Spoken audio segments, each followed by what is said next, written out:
مختصر سوانح رئیس القلم علامہ ارشد القادری رحمۃ اللہ علیہ۔ رئیس القلم ملک التحریر محسن اہل سنت حضرت مولانا غلام رشید المعروف علامہ ارشد القادری رضوی مصباحی بلیاوی رحمۃ اللہ علیہ، بر صغیر کے عظیم عالم دین، بے مثال خطیب، صاحب طرز ادیب، مائے ناز مصنف اور مسلک اہل سنت کے مضبوط ترجمان تھے۔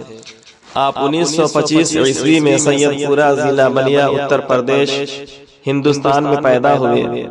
ابتدائی تعلیم اپنے والد اور خاندان کے علماء سے حاصل کی، پھر جامعہ اشرفیہ مبارک پور میں اعلیٰ دینی تعلیم حاصل کی۔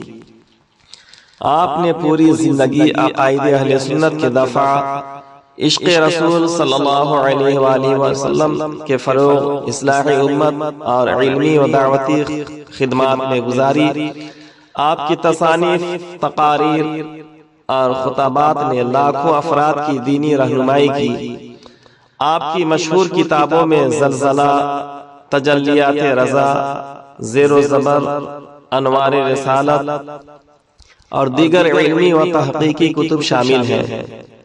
آپ 29 اپریل 2002 کو وصال فرما گئے، مگر آپ کا علمی و دعوتی سرمایہ آج بھی اہل سنت کے لیے مشعل راہ ہے۔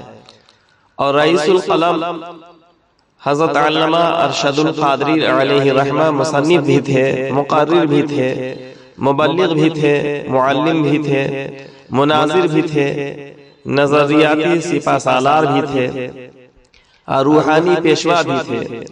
اللہ تعالی رئیس القلم حضرت علامہ ارشد القادری رحمۃ اللہ علیہ پر بے شمار رحمت نازل فرمائے اور ہمیں ان کے نقش قدم پر چلنے کی توفیق عطا فرمائے، آمین ثم آمین۔